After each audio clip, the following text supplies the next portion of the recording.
Now we have the last speaker of this session, Rodrigo Bruno, is going to talk about language runtimes for the new cloud era. So, floor is yours. Thank you. Hello, everyone. So, all right, so I must be honest, I was extremely relieved that Maxime used this morning the popularity index. I was really afraid I would have to change my slides afterwards. But essentially, what I wanted to show here is that if you look at the most popular language that you have right now, we always find the usual suspects. You find Python and Java and JavaScript and C#, and then the list goes on. But the important point that I wanted to convey here is that most of these languages, they are languages that provide you high-level abstractions. They provide you with dynamic types, architecture independence, sandboxing, automatic memory management, among other features. And we have seen that these features are pretty important for developers. Basically, they help developers get high productivity, and companies value this quite a lot. However, the dark side of these high-level abstractions is that this has a cost, right? There is always a cost associated when we introduce another abstraction level. And I'm showing here a plot from a paper from 2019. Now, granted, these guys were trying to implement a network driver, which might not be a reasonable thing to implement in all of these languages, but even if we abstract from that, you'll see that, well, we have our C as being as our baseline for what you could expect to get as close to the hardware as possible, and then you see that you have Rust getting very, very close to C, and then as you start going down, you see that these are languages that introduce more and more abstractions, right? Until you hit like rock bottom with Python almost kind of close to the zero, right? But then in the middle, you have JavaScript and Python that are kind of languages try to balance these several layers of abstraction.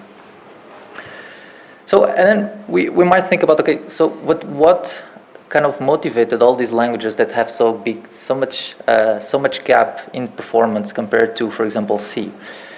And if we go back and see actually the evolution, and this is a point that was also brought in several talks before, Kevin and Maxime as well, when we look back into how the performance of our CPUs evolved through time, and we start seeing, okay, when were these languages proposed, we actually see that many of the languages that have, like, I would say, lower performance compared to C, they were actually proposed and started being adopted in a time when CPU performance was also almost for granted, right? So a lot of times, instead of actually fixing our performance issues or rethinking our performance, developers were like, okay, no, just wait for the next CPU to come around, right?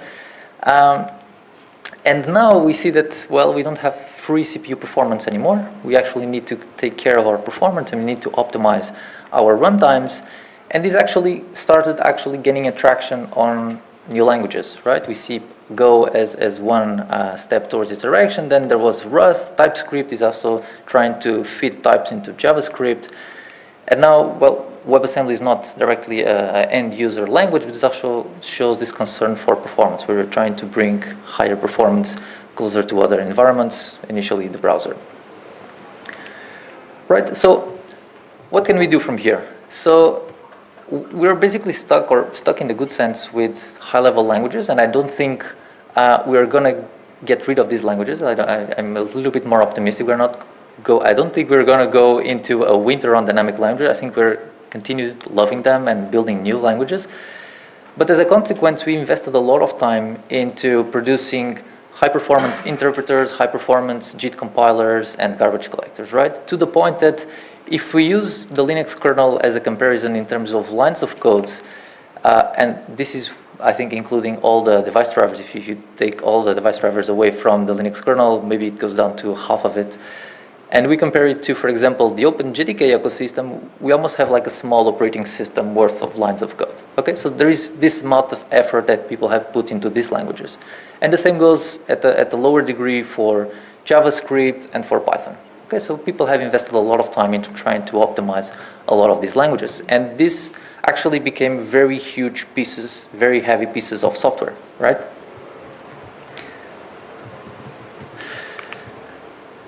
So the fact that we stopped having free CPU enhancements every year also had an impact not only on programming languages, as we saw before, but it also had an impact on how people develop software.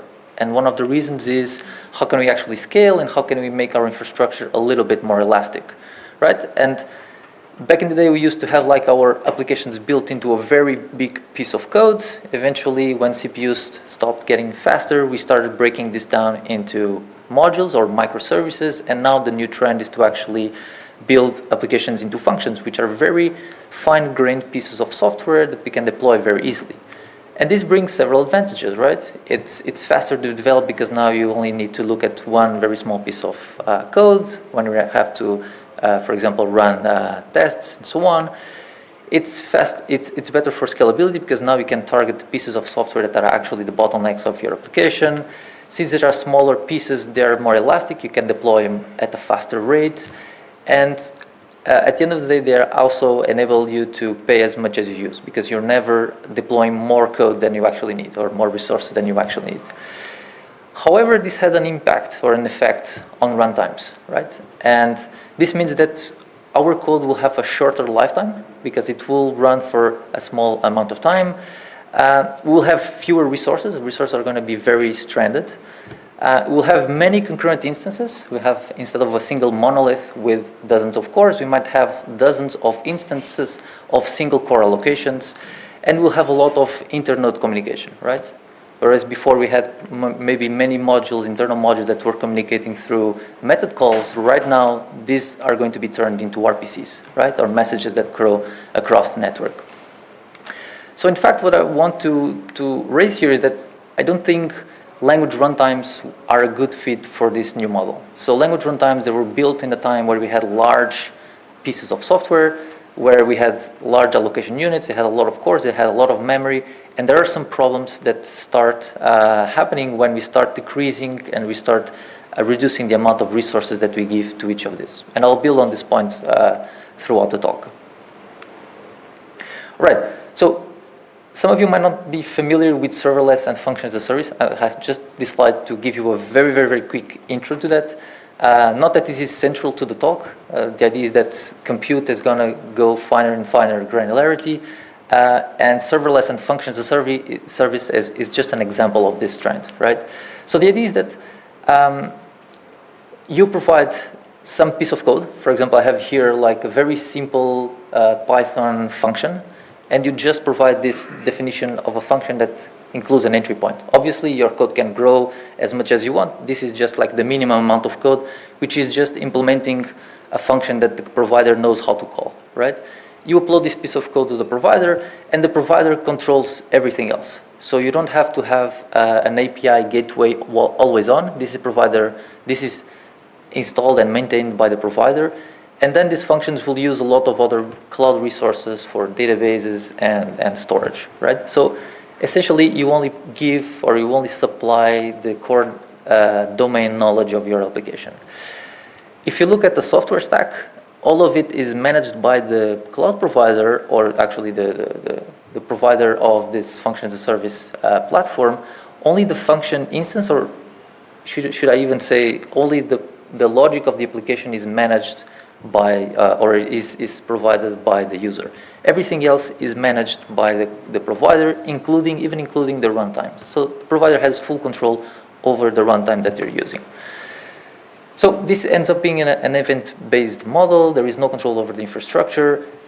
We expect functions to launch in far lower than 500 milliseconds. If you try Amazon, it's around 100 to 200 milliseconds to get your code running.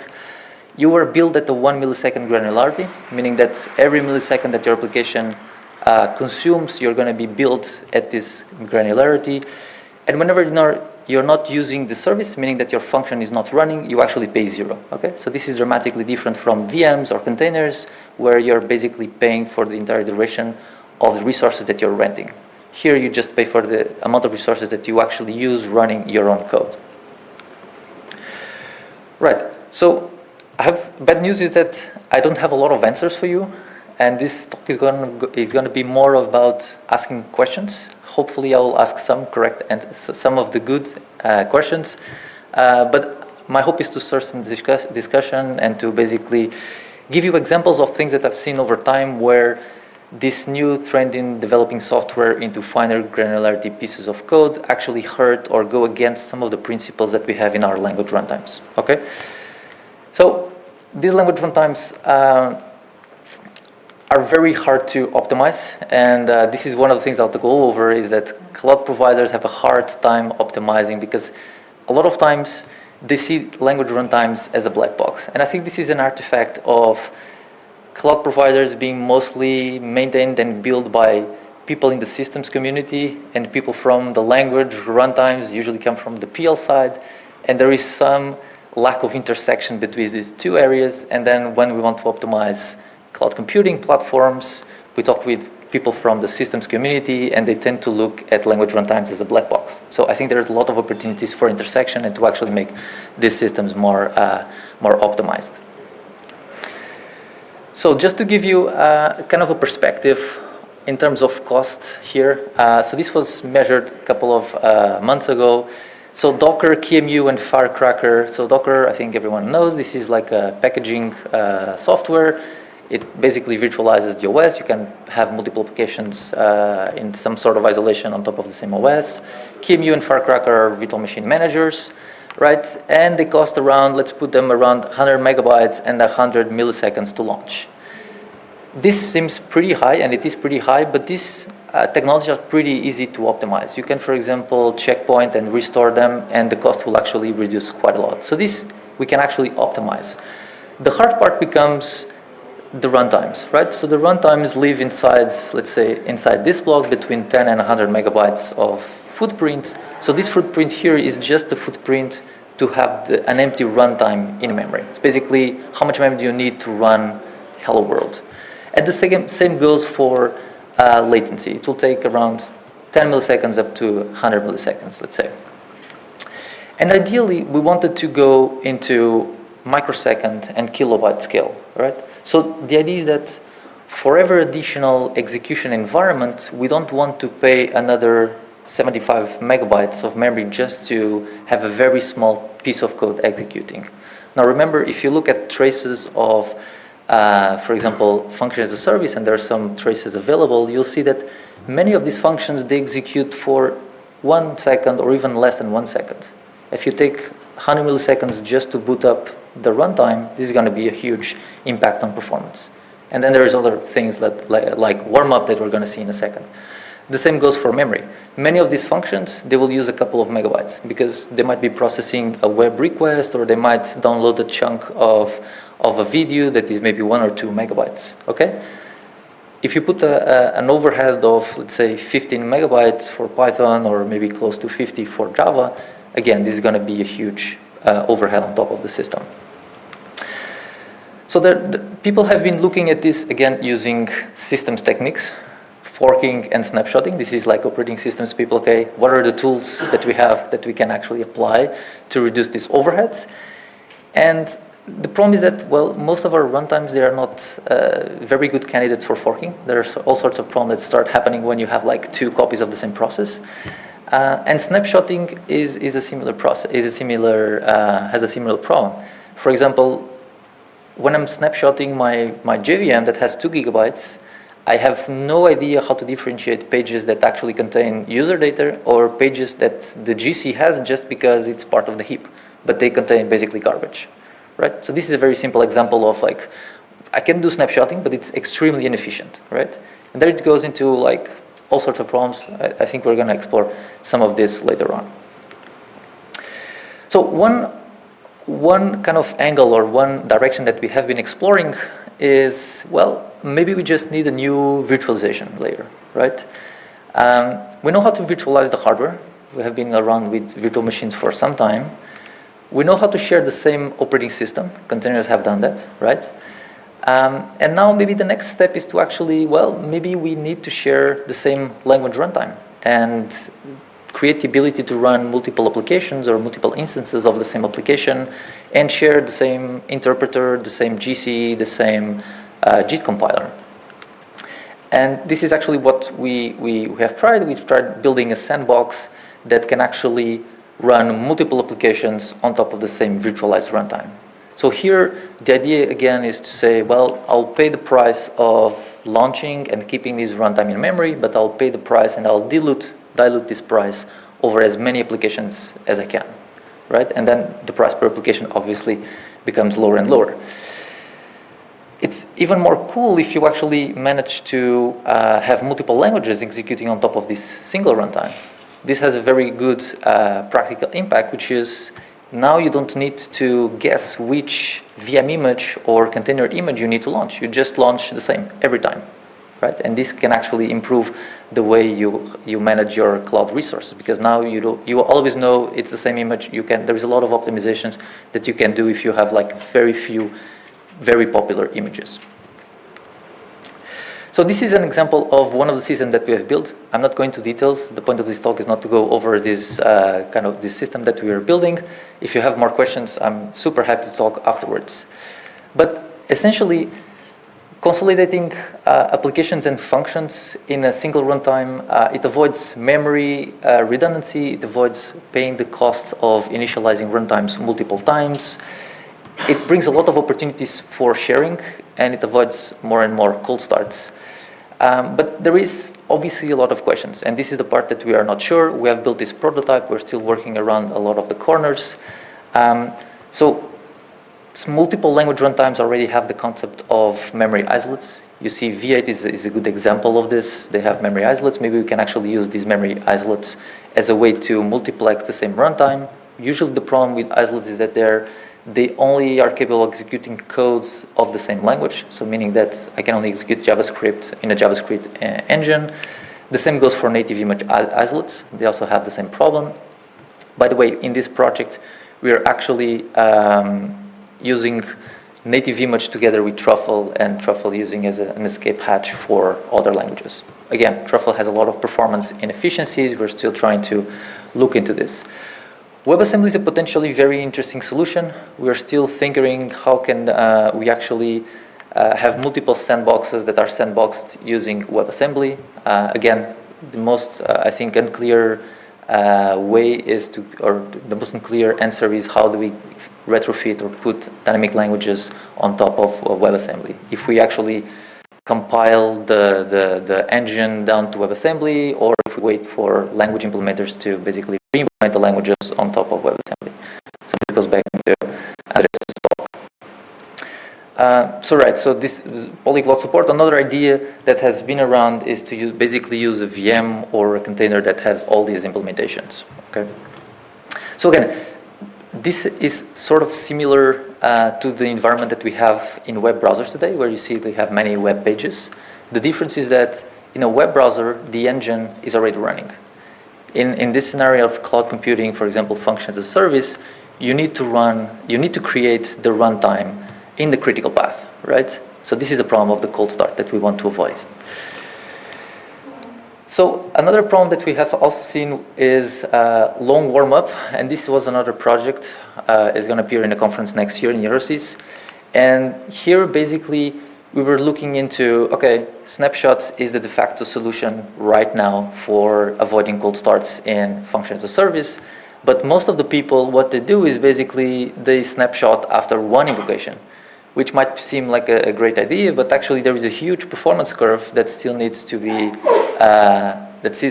went through in order to get to somewhat better performance. Okay, so basically this is a very problematic curve. The hard problem is deciding when is the right moment to snapshot. And again, this is another instance of the problem of lack of transparency. The runtimes are basically the better entities to know when it's the right time, when the JIT thinks it has enough optimized methods and there is no very good need to optimize more methods. From the outside, it's really hard to estimate when this happens. And this is basically the goal of the system.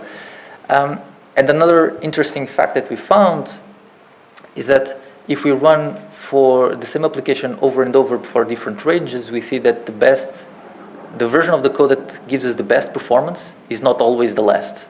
Meaning that along the way, if you keep sending more and more requests, JIT might actually de-optimize the code into a worse version. Okay, so it's not just a matter of like waiting forever, it's a matter of like tracking when it's the best performance. We can discuss into why this happens. We actually didn't dig too much into the compiler, but we have some speculation of why this happens. So again, we've built this system around this. The idea was to try to track when is the right moment to snapshot the engine, basically to reproduce this better performance. So again, the main question is here, snapshotting works great, but the problem is when is the right time to snapshot? And what should we actually snapshot, right?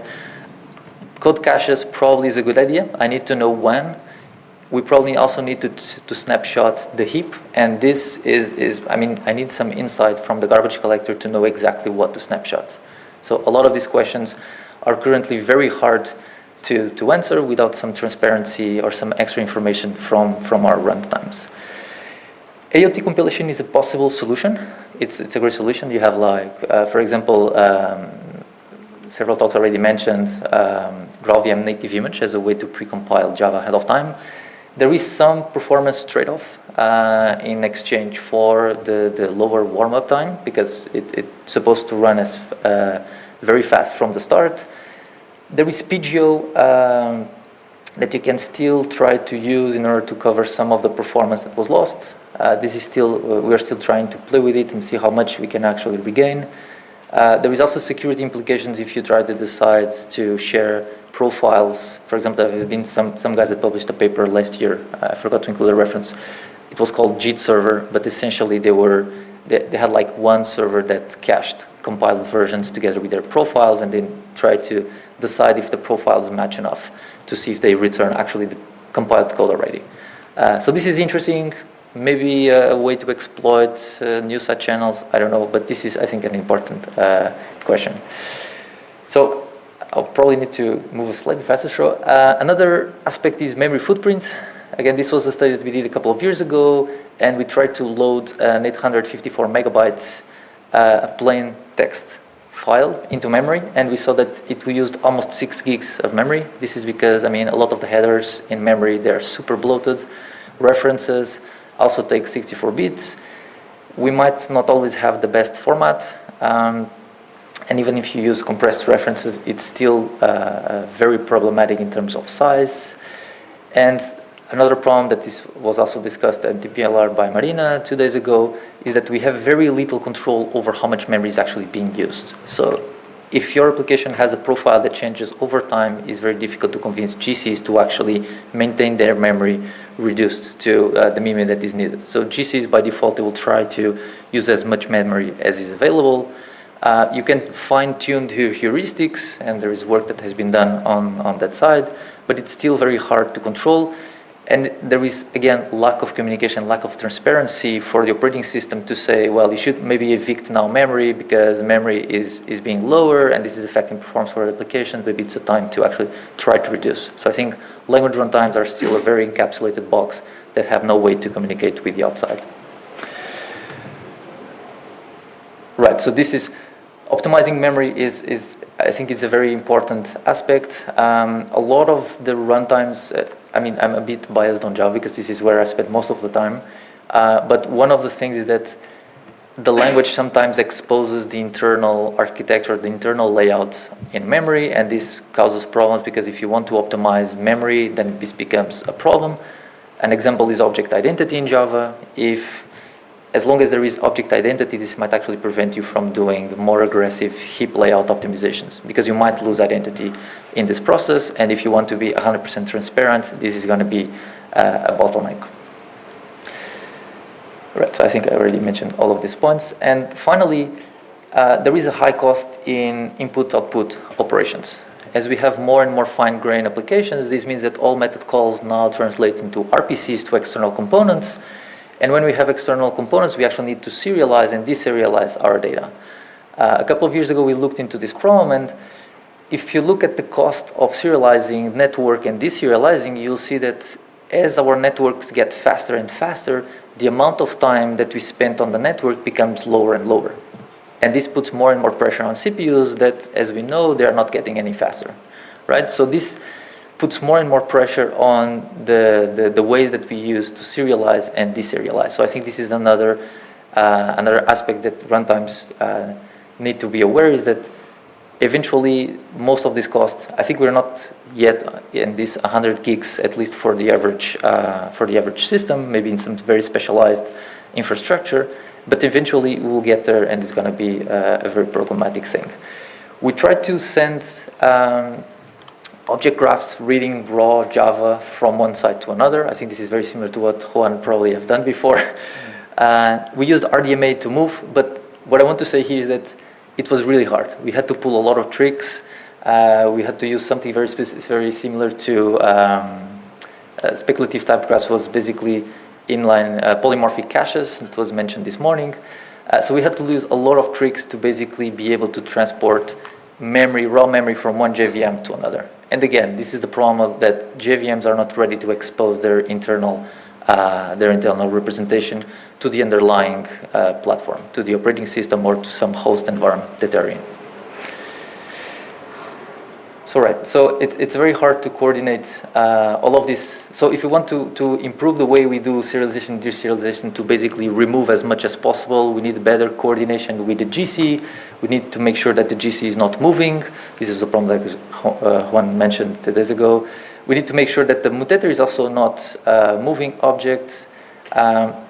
We need to know, and we need a way for language runtimes to expose their internal header layout and the way their references are built. So again, I think at the end of the day, this means that language runtimes need to be more transparent to the layer below and maybe a little bit more opaque to the user as not exposing any internal details about the internal representation. This would allow more aggressive optimizations, not only in terms of I/O, but in memory as well. All right, so to conclude, so I think, and this is my opinion, please disagree with me, I think abstractions are not going away, and I think we need to keep optimizing our language implementations. I feel there is still a lot of room, and this new trend in building functions as a service is basically a new area where there's a lot of opportunities for optimization. So this is a different environment compared to what environments we had before. This is not a client-side VM, and this is also not a server-side long-running VM. This is something that stands in between, and this is something that our runtimes are not prepared for. Performance is not critical, again, because this is not the client side. We pay by the megabytes second. I think we should not reinvent the wheel, and I think many projects, this is kind of an orthogonal aspect. They tend to implement new GCs and JIT interpreters, JIT compilers and interpreters. So a couple of projects have tried to avoid or try to make language runtimes a little bit more modular, trying to reuse some pieces of our runtimes. I think this is a good initiative. I think we shouldn't be implementing the same GC over and over and over for each runtime, but actually trying to reuse. And finally, I think, mentioning what I was just mentioning before, to handle high memory footprint and I/O cost, I think runtimes need to be slightly more transparent to the environment underneath and should be able to adapt their internal memory management or the way they manage code, basically to foster a better integration with either the VMM that is running below or actually some external hardware accelerator that is under the runtime. Okay, so with that, I conclude and I'm happy to take any questions.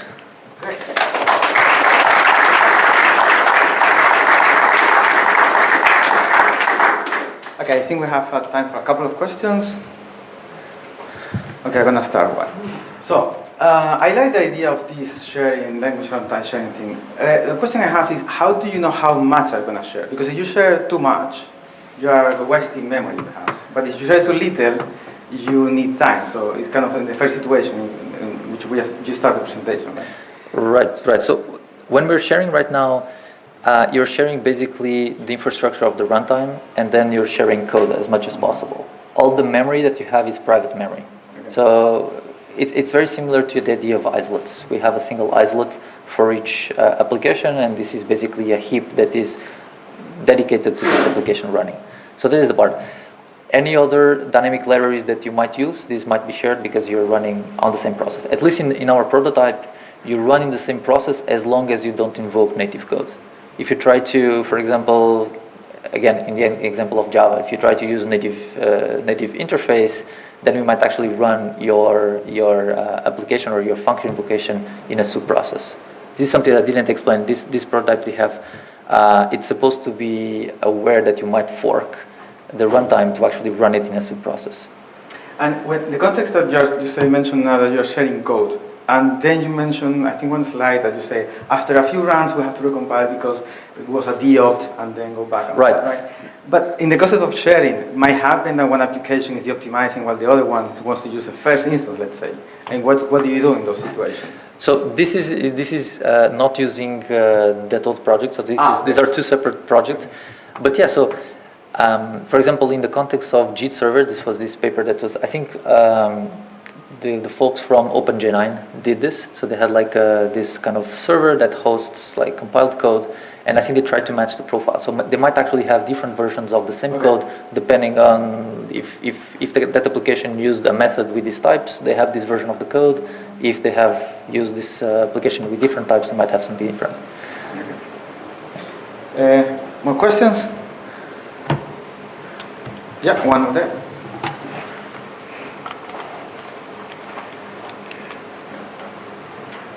So I've got a very general and a very specific question. So the general one is, feels like these issues have been known for a long time, that the way we implement languages doesn't seem to be integrated well with operating system mechanisms for things like sharing memory or snapshotting or whatever.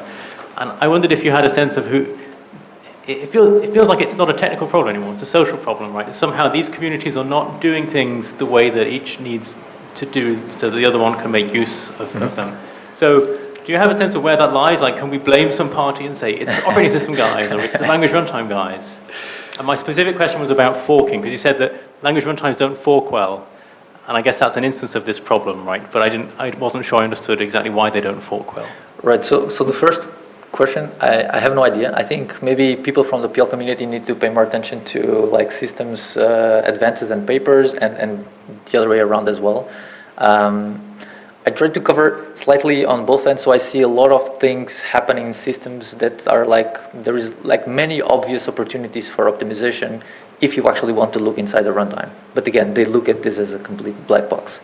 And I think the PL people also, they spend too much time, and I'm not trying to criticize, implementing compilers and like all things inside, but not looking outside and actually looking at performance and how these things actually happen in the cloud and what happens when you try to squeeze performance. Now for the forking question, I mean, anything that is, for example, imagine that you have a Unix domain socket and you fork it and you try to use it and you have like two guys fighting for the same socket. This is a problem. Another problem is if you fork and you have like 10 compiler threads, when you fork, all of those threads dead, and it's a problem. You can try to revive them, but again, you have to be very aware of what's happening inside the runtime to be able to revive all of those threads. It would be super awesome if we could say, well, create a very inexpensive copy of this runtime in a soup process. What we did here is kind of a mix, or kind of it's a slight optimization where you say, well, we just load a dynamic library, which happens to be an application with a very slim runtime, and then we call into it. So we are basically not forking the runtime that is creating the application, but we are basically forking into something that is very slim, has a very simple runtime inside. So they will still create threads inside. Thanks. Okay, time is up. Let's thank the speaker one more time.